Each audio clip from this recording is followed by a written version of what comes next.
السلام علیکم ورحمۃ اللہ۔ معذرت کے ساتھ وہ نیٹ کے تھوڑے ایشوز آ رہے تھے، تو اب آواز وغیرہ سب صحیح آ رہی ہے؟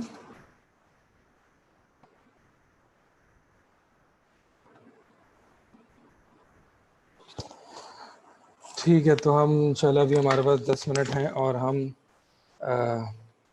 عبادت کو ڈسکس کر رہے تھے۔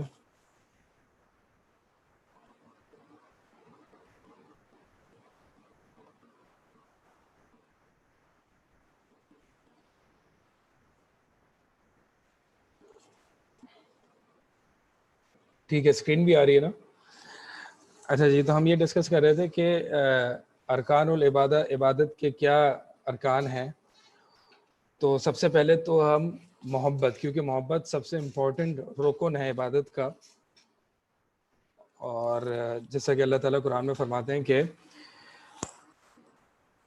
والذین تدعون من دون اللہ اندادا یحبونہم کحب اللہ والذین آمنوا اشد حبا للہ، کہ وہ لوگ جو اللہ کے سوا اوروں کو پکارتے ہیں وہ ان سے ایسی محبت کرتے ہیں والذین، جیسے کہ اللہ تعالیٰ سے محبت کرنی چاہیے۔ والذین آمنوا اشد حبا للہ، لیکن وہ لوگ جو ایمان لاتے ہیں وہ اللہ سے محبت کرنے میں بہت زیادہ شدید ہیں، یعنی شدید ترین اللہ تعالیٰ سے محبت کرتے ہیں۔ اور محبت میں جو سب سے جو ان کی پرائیورٹی لسٹ میں جو ہے وہ سب سے اوپر اللہ تعالیٰ ہے۔ تو اللہ کا قرب حاصل کرنے کے لیے اللہ کی محبت کی وجہ سے وہ اللہ کی عبادت کرتے ہیں، چونکہ وہ اللہ تعالیٰ سے محبت کرتے ہیں اس لیے وہ اللہ تعالیٰ سے عبادت کرتے ہیں۔ تو یہ تو ہو گیا آپ کا پہلا رکن۔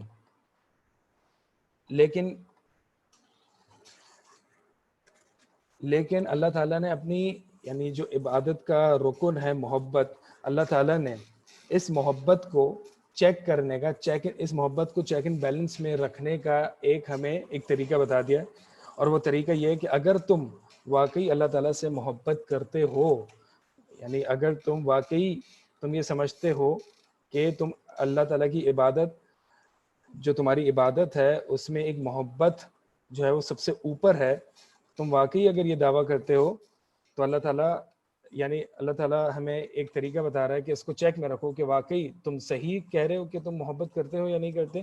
اللہ تعالیٰ قرآن میں فرماتا ہے ان کنتم تحبون اللہ فاتبعونی یحببکم اللہ یغفر لکم ذنوبکم، کہ اگر تم واقعی دعویٰ کرتے ہو کہ تم اللہ تعالیٰ سے محبت کرتے ہو، فاتبعونی، تم میری پیروی کرو، یعنی اے رسول صلی اللہ علیہ وسلم تم ان لوگوں سے کہہ دو کہ اگر یہ واقعی مجھ سے محبت کا دعویٰ کرتے ہیں تو اس کو چیک کیسے کریں؟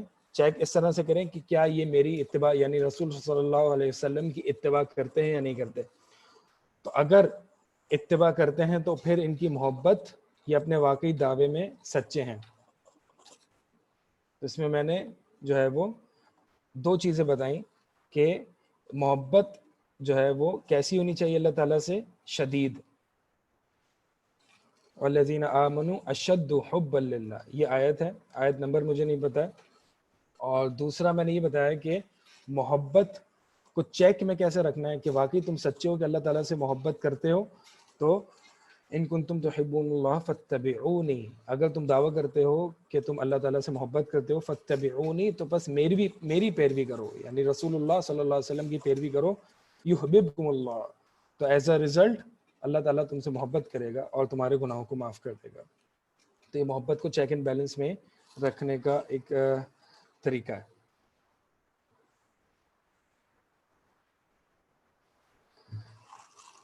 تو یہ ہم نے پڑھی، ایک یہ محبت ہے اور ایک یہ محبت کی شرط ہے۔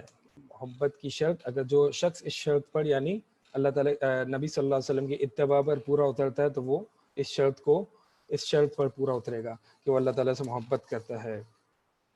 اسی طرح امید اور رجا، یعنی یہ امید اور رجا عبادت میں اس طرح قائم کی جائے گی، اس طرح اس اسپیکٹ کو دیکھا جائے گا کہ آپ جو عبادت کر رہے ہیں، آپ جو بھی عبادت کر رہے ہیں اس پہ آپ کو اللہ تعالیٰ سے اس کے ثواب کی اور اس کی رضا، اس کی خوشی کی امید ہو۔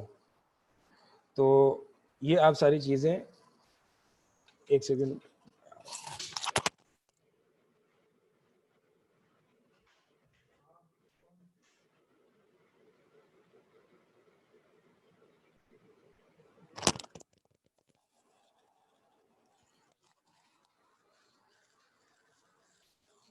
تو امید کی بتا رہا تھا کہ امید کس چیز کی؟ اللہ تعالیٰ کی، اللہ تعالیٰ کے ثواب اور اس کی جزا کی. جو کچھ ہم عبادت کر رہے ہیں اس کی جزا اور اس کے ثواب کی امید رکھنا، اس کو کہتے ہیں امید اور رجا اور ہوپ.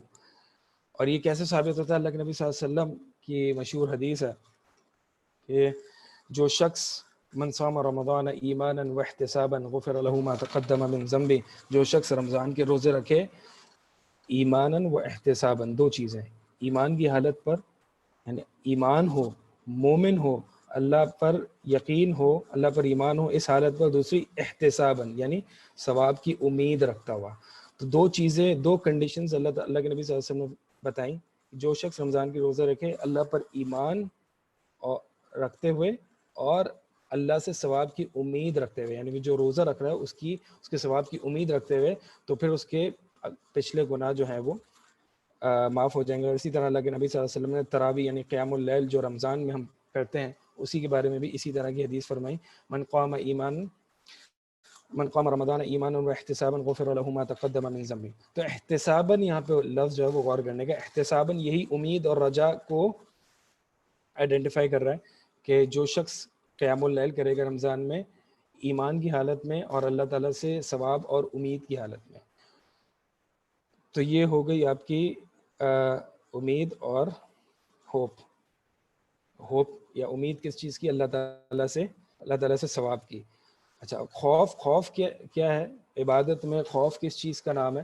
یعنی خوف اس چیز کا کہ میری عبادت قبول نہ ہو.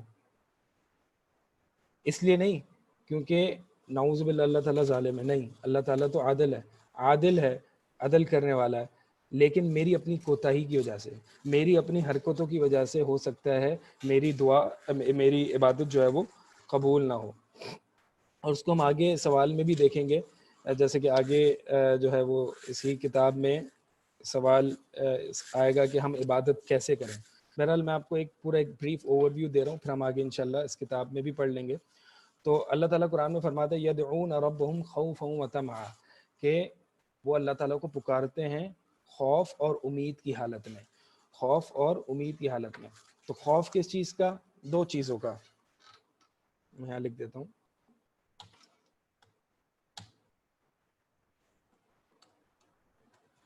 خوف دو چیزوں کا، اللہ کے عذاب کا کہ اگر ہم عبادت نہیں کریں گے تو اللہ کا عذاب ہمیں آ جائے گا اور آخرت میں ہمیں رسوائی کا سامنا اور ذلت کا سامنا پیش کرنا ہوگا. اور دوسرا خوف عبادت قبول نہ ہونے کا. تو یہ دو چیزیں آپ نے خوف کے اس میں رکھنی ہیں. اچھا، آواز سب کو صحیح آ رہی ہے یا صرف کچھ کو صحیح نہیں آ رہی؟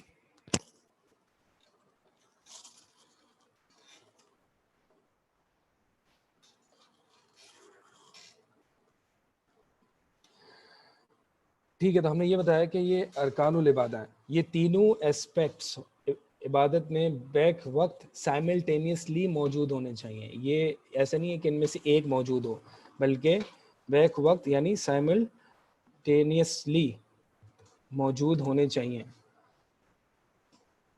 سائملٹینیسلی یہ تینوں چیزیں ہونی چاہیے. اور اس میں میں نے پہلے جیسے کہ اگزامپل دی تھی، یہ تینوں ارکان جو ہیں وہ ایک پرندے کی مانند ہے. محبت جو ہے وہ پرندے کا سر ہے، اور یہ دو امید اور خوف یہ پرندے کے دو پر ہیں. تو اصل جو چیز موٹیویٹ کرتی ہے آپ کو عبادت کے لیے وہ اللہ تعالیٰ کی محبت ہے. والذین آمنوا اشد حبا للہ.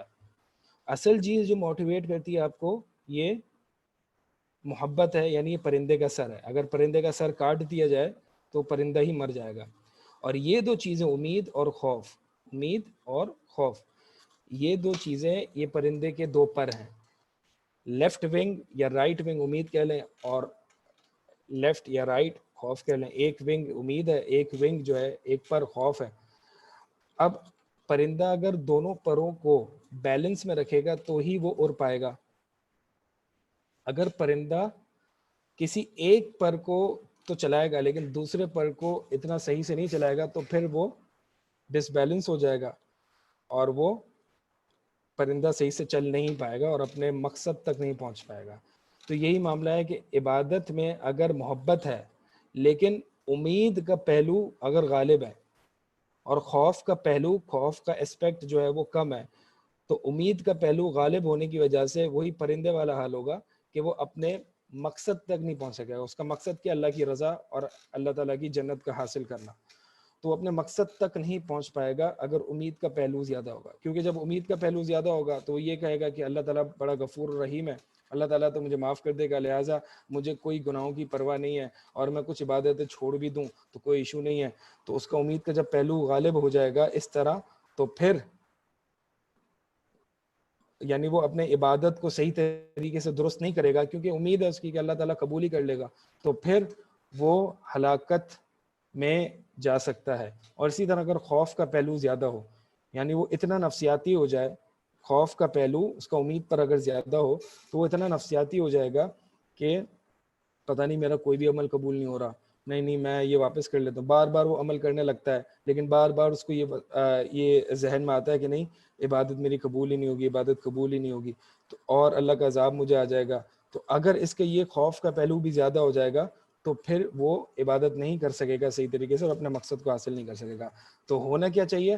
اصل موٹیویشن محبت ہونی چاہیے جو کہ آپ کو عبادت پر ابھارے. پھر امید اور خوف کا جو پہلو ہے، یہ دونوں اسپیکٹس ہیں، یہ دونوں بیلنس ہونے چاہیے. اس امید اور خوف کے پہلو کو آپ اس طرح سمجھیں. عمر رضی اللہ تعالیٰ عنہ کے قول سے، عمر رضی اللہ تعالیٰ عنہ نے فرمایا تھا، ان کا قول ہے کہ اگر قیامت والے دن یہ اعلان ہو جائے کہ سب کے سب جنت میں چلے جائیں، نہیں، امید والا پہلو یہ ہے کہ قیامت والے دن یہ اعلان ہو جائے کہ سب کے سب جہنم میں جائیں گے، صرف ایک بندہ جنت میں جائے گا، تو میں اللہ تعالیٰ سے اتنی امید رکھتا ہوں کہ وہ ایک بندہ میں ہوں گا. اور خوف کا پہلو کو کس طریقے سے بیلنس کریں گے؟ عمر رضی اللہ تعالیٰ عنہ فرماتے ہیں اگر قیامت کے دن یہ اعلان ہو جائے کہ سب کے سب جنت میں جائیں گے، صرف ایک بندہ جہنم میں جائے گا، تو مجھے خوف ہوگا کہ وہ ایک بندہ میں ہوں گا. تو یہ دونوں چیزیں جو ہے، اب یہ دونوں عمر رضی اللہ تعالیٰ عنہ نے یہ دونوں چیزوں کو اس طرح سے بیلنس رکھا، یعنی خوف بھی ہے کہ عبادت قبول نہیں ہوگی اور اللہ کا عذاب مجھے آ جائے گا، اور امید بھی ہے کہ اللہ کی رحمت جو ہے. لیکن بہرحال ایک انسان کی زندگی میں علماء کہتے ہیں کہ جیسے کہ اب ہم تو اتنے گنہگار ہیں، ہمیں تھوڑا سا خوف کا پہلو تھوڑا سا غالب رکھنا چاہیے، کیونکہ امید اگر بہت زیادہ ہم نے غالب کر دی تو وہ مار دے گی. لیکن موت کے وقت علماء فرماتے ہیں کہ امید کا پہلو غالب ہونا چاہیے. اس وقت آپ کا عملی میدان جو ہے وہ ختم ہو رہا ہے اور آپ اللہ کی طرف جا رہے ہو، تو اللہ تعالیٰ سے حسن ظن ہونا چاہیے، اللہ تعالیٰ سے یہ ظن ہونا چاہیے کہ اللہ تعالیٰ اپنی رحمت میں مجھے ڈھانپ لے گا. تو موت کے وقت تھوڑا سا، میں یہ کہہ رہا ہوں، تھوڑا سا امید کا پہلو غالب ہونا چاہیے. اور زندگی میں کیونکہ ہم سب گنہگار ہیں تو خوف کا پہلو تھوڑا سا غالب ہونا چاہیے. بہرحال اصول یہی ہے کہ ان دونوں کو بیلنس وے میں چلایا جائے. ٹھیک ہے، انشاءاللہ ہم میری دوسری کلاس سٹارٹ ہو رہی ہے تو ہم سوالات وغیرہ جو ہے وہ نیکسٹ کلاس میں دیکھ لیں گے کیونکہ آج ٹائم نہیں رہا. ٹھیک ہے، سبحانک اللہم و بحمدک، اشہد ان لا الہ الا انت، استغفرک و اتوب الیک.